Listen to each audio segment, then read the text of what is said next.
ಎಲ್ರಿಗೂ ನಮಸ್ಕಾರ. ಭಾರತದ ಸಾಂಸ್ಕೃತಿಕ ಪರಂಪರೆಯ ಅಧ್ಯಯನಗಳಲ್ಲಿ ಬರುವಂಥ ಭಾರತದ ಸಂಗೀತ. ಭಾರತದ ಸಂಗೀತ ಪರಂಪರೆ ಇದೊಂದು ಜೀವಂತಿಕ ಪರಂಪರೆ ಅಥವಾ ಅಮೂರ್ತ ಪರಂಪರೆ ಸಂಸ್ಕೃತಿಗೆ ಸೇರಿರ್ತಕ್ಕಂಥದ್ದು. ಭಾರತದ ಕೆಲವು ವಿಚಾರಗಳನ್ನು ನಾವು ಅವಲೋಕಿಸಿದಾಗ ಕೇವಲ ಆಧ್ಯಾತ್ಮಿಕ ದೃಷ್ಟಿಕೋನದಲ್ಲಾಗಲಿ ಅಥವಾ ಧಾರ್ಮಿಕ ವಿಚಾರಗಳಿಂದ ಮಾತ್ರ ಪ್ರೇರಿತವಾಗದೆ ಕೆಲವು ವಿಚಾರಗಳು ಮನಸ್ಸಿಗೆ ಉಲ್ಲಾಸವನ್ನು ನೀಡುವಂತಹ ಅಭಿರುಚಿಗಳನ್ನು ಮೈಗೂಡಿಸಿಕೊಂಡು ಬಂದಿರತಕ್ಕಂಥದ್ದನ್ನು ನಾವು ಗಮನಿಸುತ್ತೇವೆ. ಈ ದೃಷ್ಟಿಕೋನದಲ್ಲಿ ನಾವು ಅವಲೋಕಿಸಿದಾಗ ಮಾನವನ ಅನೇಕ ಹವ್ಯಾಸಗಳಲ್ಲಿ ಸಂಗೀತ ಅನ್ನುವುದು ಒಂದು. ಈ ಸಂಗೀತದ ಮೂಲಕ ಮಾನವನ ಮಾನಸಿಕ, ಆಧ್ಯಾತ್ಮಿಕ ಮತ್ತು ಸಕಾರಾತ್ಮಕ ಅಭಿರುಚಿಗಳನ್ನು ಬೆಳೆಸ್ಕೊಳ್ಳೋಕ್ಕೆ ಈ ಸಂಗೀತ ಅನ್ನುವುದು ಭಾಳ ಮುಖ್ಯವಾಗಿರುವಂಥ ಸಾಧನ ಆಗಿದೆ. ಈ ಕುರಿತು ಭಾರತದಲ್ಲಿ ನಮಗೆ ಒಂದು ದಾಖಲೆಗಳು, ಸಂಗೀತದ ಬಗ್ಗೆ ಇರುವಂಥ ದಾಖಲೆಗಳನ್ನು ನಾವು ನೋಡಿದಾಗ ಸಂಗೀತ ಯಾವ ಸಂದರ್ಭದಲ್ಲಿ ಉಗಮವಾಯಿತು ಎಂದು ನಮಗೆ ನಿಖರವಾದಂತಹ ಮಾಹಿತಿಗಳು ಇಲ್ಲ. ಆದರೆ ಪ್ರಾಚೀನ ವಿಶ್ವ ಪಾರಂಪರಿಕ ತಾಣಗಳ ಪಟ್ಟಿಯಲ್ಲಿರುವಂತಹ ಭೀಮ್ಬತ್ಕಾ ಗುಹೆಯಲ್ಲಿ ನಮಗೆ ಈ ಸಂಗೀತದ ಕುರುಹುಗಳು ನಮಗೆ ಕಂಡುಬರ್ತವೆ.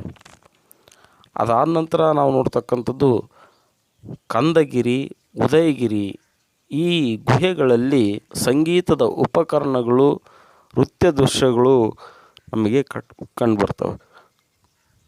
ಇನ್ನು ಹರಪ್ಪ ನಾಗರಿಕತೆಯಲ್ಲಿ ಮೊಹೆಂಜೊದಾರೋದಲ್ಲಿ ದೊರೆತಂಥ ಡ್ಯಾನ್ಸಿಂಗ್ ಗರ್ಲ್ ಅಥವಾ ನೃತ್ಯ ಭಂಗಿಯಲ್ಲಿರುವಂತಹ ಒಂದು ಕಂಚಿನ ವಿಗ್ರಹವು ಕೂಡ ನಮಗೆ ಈ ನೃತ್ಯ ಮತ್ತು ಸಂಗೀತಕ್ಕೆ ಇರುವಂಥ ಒಂದು ದಾಖಲೆ ಆಗಿದೆ ಅಂತಕ್ಕಂಥದ್ದನ್ನ ನಾವು ನೋಡ್ಬೋದು. ಇಲ್ಲಿ ಸಂಗೀತ ಅಂದ ಕೂಡಲೇ ನಾವು ಕೇವಲ ಮಾತುಗಳಲ್ಲಿ ಉಚ್ಚಾರಣೆಯಾಗುವಂಥದ್ದು ಅಥವಾ ಈ ಶಬ್ದಗಳಿಂದ ಕೂಡಿರತಕ್ಕಂಥದ್ದು ಅನ್ನುವುದನ್ನು ಭಾವಿಸಿಕೊಳ್ಳುವುದು ಸರಿಯಾದ ಅರ್ಥ ವಿವರಣೆ ಆಗುವುದಿಲ್ಲ. ಸಂಗೀತ ಅಂದರೆ ಇಲ್ಲಿ ಅಭಿನಯವೂ ಬರುತ್ತದೆ, ನಾಟ್ಯ ಬರುತ್ತದೆ ಮತ್ತು ಮಾತುಗಾರಿಕೆ ಅಥವಾ ಆ ಮಾತು ಇಂಪನ್ನು ಕೊಡುವಂತಹ ಒಂದು ಸಾಧನವಾಗಿರುತ್ತದೆ ಅಥವಾ ಆ ಪ್ರಕಾರದಲ್ಲಿರುತ್ತದೆ ಎಂದು ನಾವು ನೋಡುತ್ತೇವೆ. ಇನ್ನು ನಮಗೆ ಈ ವೈದ್ಯಕೀಯ ಸಾಹಿತ್ಯ ಗ್ರಂಥಗಳಲ್ಲೂ ಕೂಡ ಈ ಸಂಗೀತದ ಬಗ್ಗೆ ಮಾಹಿತಿಯನ್ನು ಕೊಡ್ತಕ್ಕಂಥ ಒಂದು ಪ್ರಾಚೀನ ಒಂದು ಕುರುಹುವನ್ನು ನಾವು ನೋಡ್ತೀವಿ. ಋಗ್ವೇದ, ಸಾಮವೇದ, ಅಥರ್ವವೇದ, ಯಜುರ್ವೇದ ಇವುಗಳಲ್ಲಿ ನಾವು ಈ ಸಂಗೀತ ಕುರುಹುಗಳನ್ನು ನಾವು ನೋಡ್ತೀವಿ. ಸಂಗೀತದ ಸಪ್ತಸ್ವರಗಳು ಕೂಡ ನಮಗೆ ಈ ವೇದಗಳಲ್ಲಿ ಕಂಡು ಬರ್ತಕ್ಕಂಥದ್ದನ್ನ ನಾವು ನೋಡ್ತೀವಿ. ಹಾಗೆ ಶತಪಥ ಬ್ರಾಹ್ಮಣ, ರಾಮಾಯಣಗಳಲ್ಲೂ ಈ ನೃತ್ಯ ಸಂಗೀತದ ವಿವರಣೆಗಳಿರ್ತಕ್ಕಂಥದ್ದನ್ನ ನಾವು ನೋಡ್ತೀವಿ. ಇನ್ನು ಪೌರಾಣಿಕ ಗ್ರಂಥಗಳಲ್ಲಿ ಬರುವಂಥ ರಂಬೆ, ಊರ್ವಶಿ, ಮೇನಕೆ, ತಿಲೋತ್ತಮೆಯರು, ಮೋಹಕ, ನೃತ್ಯ ತಾರೆಯರು ಎಂದು ಕರೆಯಲ್ಪಟ್ಟಿರ್ತಕ್ಕಂಥದ್ದನ್ನ ನಾವು ನೋಡ್ತೀವಿ. ಹಾಗೆ ವಾಲ್ಮೀಕಿ ರಾಮಾಯಣದಲ್ಲಿ ರಾವಣನ ಪತ್ನಿಯರು ಸಂಗೀತಗಾರತಿಯರಾಗಿದ್ದರು ಎಂದು ವರ್ಣನೆ ಬರುತ್ತದೆ. ಇವ್ರನ್ನೆಲ್ಲ ಆ ಸಂದರ್ಭದಲ್ಲಿ ಅಲೌಕಿಕವಾಗಿ ನಾವು ನೋಡಿದರೆ ಈ ಸಂಗೀತಗಾರರನ್ನು ಅಥವಾ ಆ ದೇವತೆಗಳನ್ನು ಗಾನಗಂಧರ್ವರು ಎಂದು ಕರೆಯುವುದನ್ನು ನಾವು ನೋಡ್ತೀವಿ. ಅಂದರೆ ಗಂಧರ್ವರು ಮೂಲಕ ಈ ಸಂಗೀತ ಅನ್ನುವುದು ಕೊಡುಗೆಯಾಗಿ ಬಂದಿದೆ ಎಂದು ನಾವು ಭಾವಿಸ್ಕೊಳ್ಬೋದು.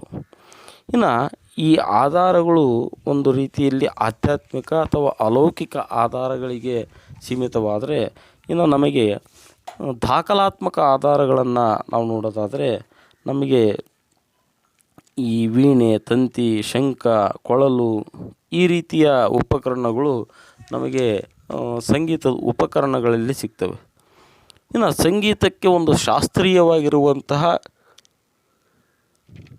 ಕಟ್ಟುಪಾಡುಗಳನ್ನು ಹಾಕಿಕೊಂಡಿರ್ತಕ್ಕಂಥವುಗಳು ನಮಗೆ ಅನೇಕ ಸಂಗೀತಗಾರರು ಅವರು ತಮ್ಮ ಗ್ರಂಥಗಳಲ್ಲಿ ಅವುಗಳನ್ನು ಉಲ್ಲೇಖ ಮಾಡಿರುವುದನ್ನು ನಾವು ನೋಡುತ್ತೇವೆ. ಈ ದೃಷ್ಟಿಕೋನದಲ್ಲಿ ನಾವು ನೋಡೋದಾದರೆ ಸಾರಂಗದೇವ ಅನ್ನುವರು ಸಂಗೀತ ರತ್ನಕರು ಅಂತಕ್ಕಂಥ ಒಂದು ಗ್ರಂಥವನ್ನು ಬರೀತಾರೆ. ಹಾಗೆ ಭರತನ ನಾಟ್ಯಶಾಸ್ತ್ರ ಇವೆರಡೂ ಕೂಡ ಶಾಸ್ತ್ರೀಯ ಸಂಗೀತದ ಪ್ರಕಾರದ ನಿಯಮಗಳನ್ನು ತಿಳಿಸಿರುವಂಥ ಗ್ರಂಥಗಳು. ಹಾಗೆ ಸಪ್ತಖಂಡ ರಾಮಾಯಣ ಅನ್ನುವುದು ಕೂಡ ನಮಗೆ ಈ ಸಂಗೀತದ ಒಂದು ಉಪಕರಣ ಅಥವಾ ಒಂದು ಗ್ರಂಥ ಅಂತ ನಾವು ಕರಿತೀವಿ. ಇದನ್ನು ಮಾಧವ ಕಂದಲಿ ಅಂತಕ್ಕಂಥವರು ಸಪ್ತಖಂಡ ರಾಮಾಯಣ ಅನ್ನುವ ಗ್ರಂಥವನ್ನು ಬರೀತಾರೆ. ಹಾಗೆ ಮೂರನೇ ಸೋಮೇಶ್ವರರ ಮನಸ್ಸೋಲ್ಲಾಸ ಇದು ಕೂಡ ಸಂಗೀತಕ್ಕೆ ಸಂಬಂಧಪಟ್ಟಿರ್ತಕ್ಕಂಥದ್ದು ಅಂತ ನಾವು ನೋಡ್ತೀವಿ. ಹಾಗೆ ಆಶ್ರಿತ ಪಾರ್ಶ್ವದೇವ ಅಂತಕ್ಕಂಥವು ಸಂಗೀತ ಸಮಯ ಸಾರ ಅನ್ನುವ ಗ್ರಂಥವನ್ನು ಬರೀತಾರೆ. ನಾವು ವಿದ್ಯಾರಣ್ಯರ ಸಂಗೀತ ಸಾರ, ಕಲ್ಲಿನಾಥನ ಸಂಗೀತ ಕಲಾನಿಧಿ ಇವು ಕೂಡ ನಮಗೆ ಸಂಗೀತ ಸಾಹಿತ್ಯಕ್ಕೆ ಇರುವಂಥ ಗ್ರಂಥಗಳು ಅಂತ ನಾವು ನೋಡ್ತೀವಿ. ಇವಲ್ಲದೆ ಇನ್ನೂ ಅನೇಕ ಗ್ರಂಥಗಳು ನಮಗೆ ಲಭ್ಯವಾಗಿವೆ. ಸಂಗೀತ ಚಂದ್ರಿಕಾ, ಸಂಗೀತ ಪ್ರಕಾಶ, ನಾಟ್ಯ ಮನೋರಮ, ಸಂಗೀತ ಕಲಾಲತೆ ಅನ್ನುವ ಗ್ರಂಥಗಳು ಕೂಡ ನಮಗೆ ಸಿಗ್ತವೆ. ಈ ಎಲ್ಲ ಗ್ರಂಥಗಳಲ್ಲೂ ನಾವು ಮುಖ್ಯವಾಗಿ ಸಾರಂಗದೇವನ ಸಂಗೀತ ರತ್ನಾಕರ ಮತ್ತು ಭರತಮುನಿಯ ನಾಟ್ಯಶಾಸ್ತ್ರ ಈ ಗ್ರಂಥಗಳು ನಮಗೆ ಭಾರತದ ಸಂಗೀತದ ಒಂದು ಶಾಸ್ತ್ರೀಯ ನಿಯಮಗಳನ್ನು ರೂಪಿಸಿರ್ತಕ್ಕಂಥವು ಅಂತ ನಾವು ನೋಡ್ತೀವಿ. ಇನ್ನು ಮತ್ತೊಂದು ಅಂಶವನ್ನು ನಾವು ನೋಡೋದಾದರೆ ಭಾರತದ ಸಂಗೀತದ ಪ್ರಕಾರಗಳು. ಈ ಭಾರತದ ಸಂಗೀತ ಪ್ರಕಾರಗಳಲ್ಲಿ ನಾವು ಮುಖ್ಯವಾಗಿ ಎರಡು ಪ್ರಕಾರವನ್ನಾಗಿ ಮಾಡ್ತೀವಿ. ಒಂದು ಜನಪದ ಸಂಗೀತ, ಇನ್ನೊಂದು ಶಾಸ್ತ್ರೀಯ ಸಂಗೀತ ಅಂತ ವರ್ಗೀಕರಣ ಮಾಡ್ತೀವಿ. ಜನಪದ ಸಂಗೀತ ಅಂದರೆ ಜನರ ಬಾಯಿಂದ ಬಾಯಿಗೆ, ಅಂದರೆ ಇದು ಮೌಖಿಕ ಪರಂಪರೆಯ ಕುರುಹು ಅಂತ ನಾವು ನೋಡ್ತೀವಿ. ಇಲ್ಲಿ ನಮಗೆ ಯಾವುದೇ ರೀತಿಯ ಸಾಹಿತ್ಯಿಕ ಗ್ರಂಥಗಳು ನಮಗೆ ಲಭ್ಯವಿಲ್ಲ. ಜನರು ತಮಗೆ ತೋಚಿದಂಥದ್ದನ್ನು ಹೇಳುತ್ತಾ ರಾಗಬದ್ಧವಾಗಿ ಅವುಗಳನ್ನು ಸಂಯೋಜನೆ ಮಾಡಿರ್ತಕ್ಕಂಥವುಗಳನ್ನು ನಾವು ಜನಪದ ಸಂಗೀತ ಅಂತ ನಾವು ಕರಿತೀವಿ. ಇನ್ನು ಒಂದು ಶಾಸ್ತ್ರೀಯ ಸಂಗೀತ ಅಂತಕ್ಕಂಥದ್ದು ನೋಡ್ತೀವಿ. ಈ ಶಾಸ್ತ್ರೀಯ ಸಂಗೀತದಲ್ಲಿ ನಾವು ಎರಡು ಪ್ರಕಾರವಾಗಿ ಗುರುತಿಸ್ತೀವಿ. ಒಂದು ಹಿಂದೂಸ್ತಾನಿ ಶಾಸ್ತ್ರೀಯ ಸಂಗೀತ, ಮತ್ತೊಂದು ಕರ್ನಾಟಕ ಶಾಸ್ತ್ರೀಯ ಸಂಗೀತ ಅಂತ. ಈ ಉತ್ತರ ಭಾರತದಲ್ಲಿ ಅತಿ ಹೆಚ್ಚು ಪ್ರಚಲಿತವಾಗಿರುವಂಥ ಒಂದು ಸಂಗೀತದ ಸ್ವರ ನಾದ್ಯವು ಅಂದರೆ ಹಿಂದೂಸ್ತಾನಿ ಶಾಸ್ತ್ರೀಯ ಸಂಗೀತ. ಇನ್ನು ದಕ್ಷಿಣ ಭಾರತದ ವಿಚಾರಕ್ಕೆ ಬಂದರೆ ಕರ್ನಾಟಕ ಶಾಸ್ತ್ರೀಯ ಸಂಗೀತ ಅನ್ನೋದು ನಮಗೆ ಹೆಚ್ಚು ಪ್ರಚಲಿತವಾಗಿರ್ತಕ್ಕಂಥದ್ದನ್ನ ಗುರುತಿಸ್ತೀವಿ. ಭಾರತೀಯ ಸಂಗೀತ ಶೈಲಿಗಳು ಇವರಲ್ಲಿ ನಾವು ನಿರ್ದಿಷ್ಟವಾಗಿರುವಂಥ ರಾಗ, ತಾಳ, ಸ್ವರ ಚಿಹ್ನೆಗಳನ್ನು ಹೊಂದಿರುವುದನ್ನು ನಾವು ಗುರುತಿಸ್ತೀವಿ. ಇವು ನಮಗೆ ಸಂಗೀತದಲ್ಲಿ ಸರ್ವಸಾಮಾನ್ಯವಾಗಿ ಈ ಮೂರು ಅಂಶಗಳು ಇದ್ದೇ ಇರ್ತವೆ. ಅವು ಶಾಸ್ತ್ರೀಯವಾಗಲಿ ಅಥವಾ ಜನಪದವಾಗಲಿ ಇವುಗಳಲ್ಲಿ ನಾವು ಕಂಡುಕೊಳ್ಳತಕ್ಕಂಥ ಸಂಗತಿಗಳು. ಇನ್ನು ಪರೀಕ್ಷಾ ದೃಷ್ಟಿಕೋನದಲ್ಲಿ ನಾವು ನೋಡುವುದಾದರೆ ಹಿಂದೂಸ್ತಾನಿ ಶಾಸ್ತ್ರೀಯ ಸಂಗೀತ ಮತ್ತು ಕರ್ನಾಟಕ ಶಾಸ್ತ್ರೀಯ ಸಂಗೀತ ಇವುಗಳ ಬಗ್ಗೆ ಸ್ವಲ್ಪ ಚರ್ಚೆಯನ್ನು ಮಾಡ್ತಕ್ಕಂಥದ್ದು ಅವಶ್ಯಕ. ಹಿಂದೂಸ್ತಾನಿ ಶಾಸ್ತ್ರೀಯ ಸಂಗೀತ ಇದರ ಹುಟ್ಟು ಮತ್ತು ಬೆಳವಣಿಗೆ ನಮಗೆ ದೆಹಲಿ ಸುಲ್ತಾನರ ಕಾಲದಲ್ಲಿ ಕಂಡುಬರುವಂಥ ಒಂದು ಅಂಶ.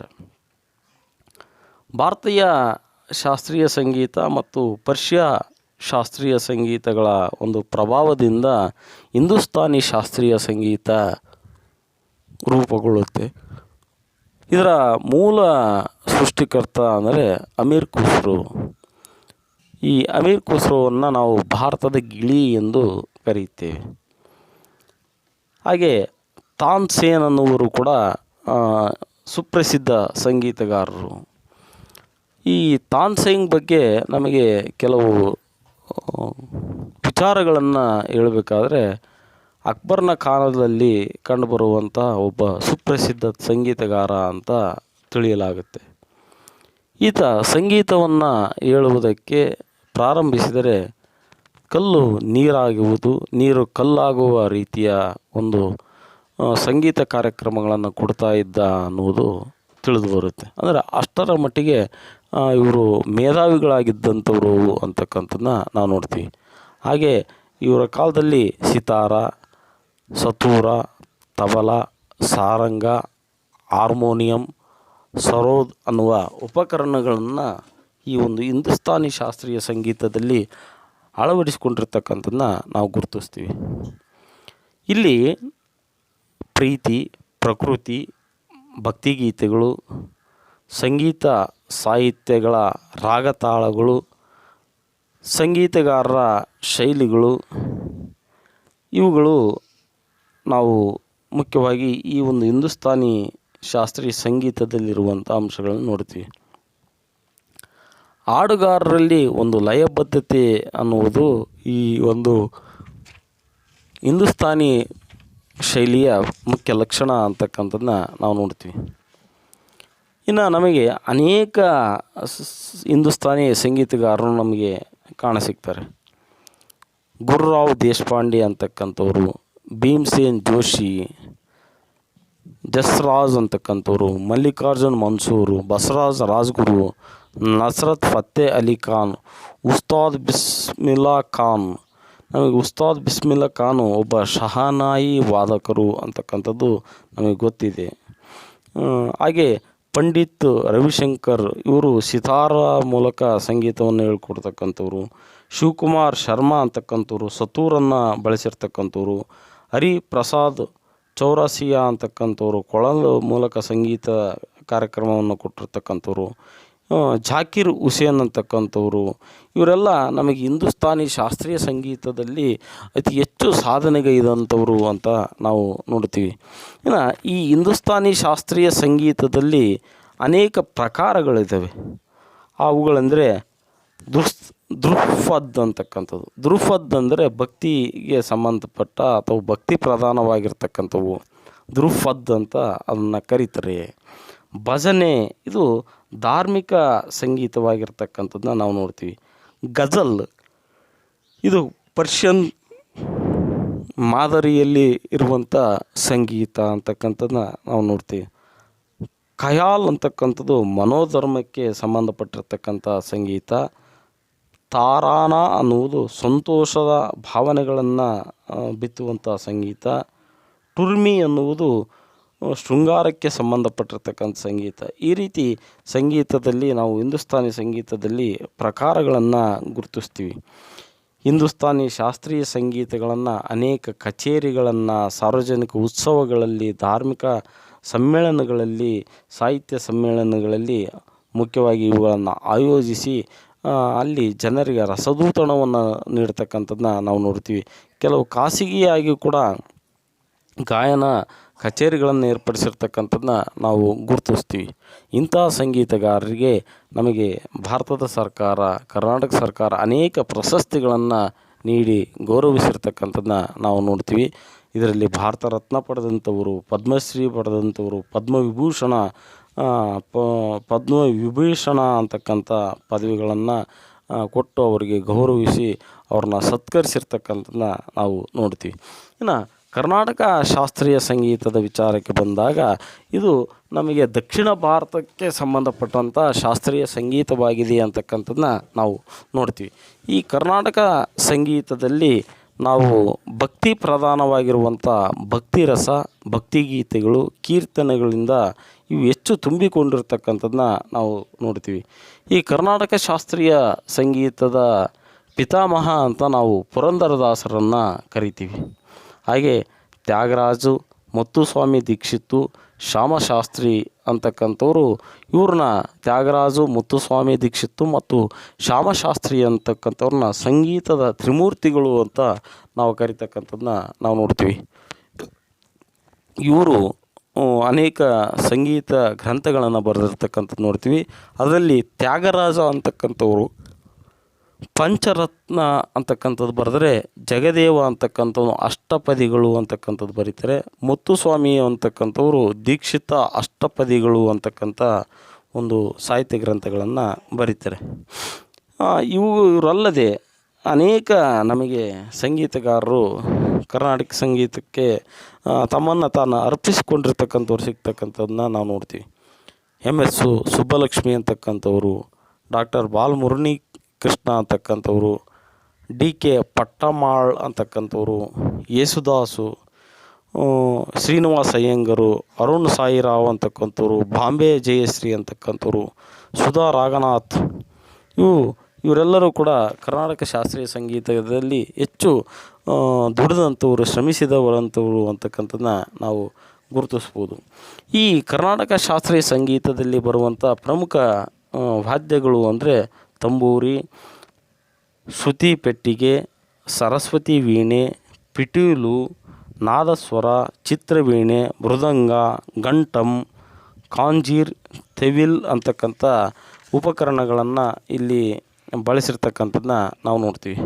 ಇಲ್ಲಿ ಸಹಜವಾಗಿ ನಾವು ನೋಡ್ತಕ್ಕಂಥದ್ದು ಅಂದರೆ ಶ್ರುತಿ, ಸ್ವರ, ರಾಗ, ತಾಳ, ಮೇಳಕ ಅನ್ನುವ ಪರಿಕಲ್ಪನೆಗಳಲ್ಲಿ ಈ ಸಂಗೀತಗಳನ್ನು ಆಯೋಜನೆ ಮಾಡಿರ್ತಾರೆ. ಆದರೆ ಅವುಗಳನ್ನು ಅಳವಡಿಸಿಕೊಂಡಿರ್ತಕ್ಕಂಥದ್ದು ನೋಡ್ತೀವಿ. ಇವುಗಳಲ್ಲಿ ಹೆಚ್ಚು ಪ್ರಚಲಿತವಿರತಕ್ಕಂಥವು ಅಂದರೆ ರಾಗ ಮತ್ತು ತಾಳ. ಇವು ಈ ಒಂದು ಕರ್ನಾಟಕ ಶಾಸ್ತ್ರೀಯ ಸಂಗೀತದಲ್ಲಿ ನಮಗೆ ಕಂಡು ಬರ್ತಕ್ಕಂಥವು ಅಂತ ನಾವು ನೋಡ್ತೀವಿ. ಈ ಕರ್ನಾಟಕ ಸಂಗೀತವನ್ನು ನಾವು ನೋಡೋದಾದರೆ ಹಿಂದೂಸ್ತಾನಿ ಶಾಸ್ತ್ರೀಯ ಸಂಗೀತಕ್ಕಿಂತಲೂ ಕರ್ನಾಟಕ ಶಾಸ್ತ್ರೀಯ ಸಂಗೀತ ನಮಗೆ ಅತ್ಯಂತ ಇಂಪನ್ನು ಕೊಡುವಂಥದ್ದು ಅಂತ ನಾವು ನೋಡ್ತೀವಿ. ಅಲ್ಲಿ ಆ ಹೆಸರೇ ಸೂಚಿಸುವಂತೆ ಈ ಕರ್ನಾಟಕ ಸಂಗೀತವನ್ನು ಆಟಿತಿ ಇತಿ ಕರ್ನಾಟಕಂ ಅಂದರೆ ಕರ್ಣ ಅಂದರೆ ಕಿವಿಗಳಿಗೆ ಇಂಪಾಗಿ ಕೇಳುವಂಥದ್ದು ಅನ್ನುವ ಅರ್ಥ ಬರುತ್ತದೆ.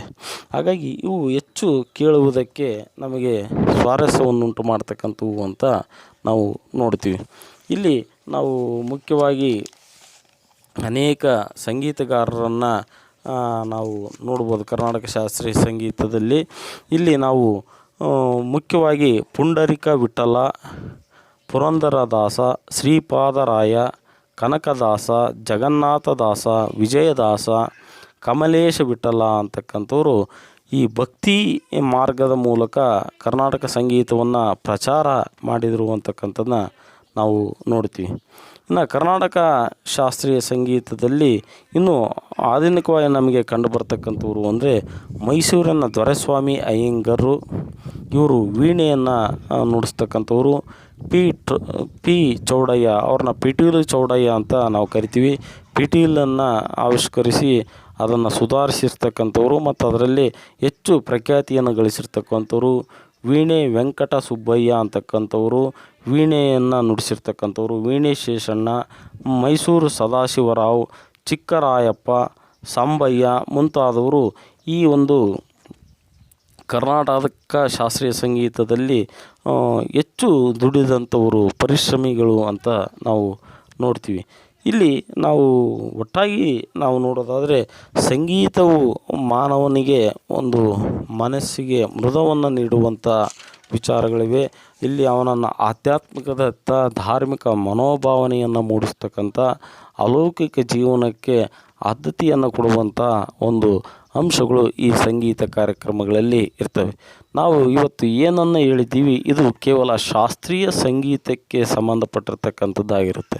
ಇನ್ನು ಆಧುನಿಕ ಕಾಲದ ಸಂಗೀತಗಳು ನಮಗೆ ಮೃದು ನೀಡಬಹುದು ಅಥವಾ ನಮ್ಮ ವಿಚಾರಧಾರೆಗಳನ್ನು ಬದಲಾಯಿಸ್ಬೋದು. ಒಟ್ಟಾಗಿ ಸಂಗೀತ ಕಾರ್ಯಕ್ರಮಗಳು ಮನುಷ್ಯನನ್ನು ಒಂದು ರೀತಿಯಲ್ಲಿ ಮನಸ್ಸನ್ನು ಸಂತೋಷಪಡಿಸುವಂಥವುಗಳು ಆಗಿದ್ದಾವೆ. ಅವು ಶಾಸ್ತ್ರೀಯವಾಗಿರಲಿ ಅಥವಾ ಆಧುನಿಕವಾಗಿರಲಿ ಅಂತ ಹೇಳ್ತಾ ಈ ಒಂದು ಸಂಗೀತಗಳು ಏನಿದೆ ಭಾರತದ ಸಾಂಸ್ಕೃತಿಕ ಪರಂಪರೆಯಲ್ಲಿ ಅಮೂರ್ತ ಪರಂಪರೆಯಾಗಿದ್ದರೂ ಕೂಡ ಇವು ಜೀವಂತ ಪರಂಪರೆಯಾಗಿ ಇಂದು ಉಳಿಯಲ್ಪಟ್ಟಿವೆ ಅಂತಕ್ಕಂಥದ್ದನ್ನ ನಾವು ನೋಡ್ಬೋದು. ಧನ್ಯವಾದಗಳು.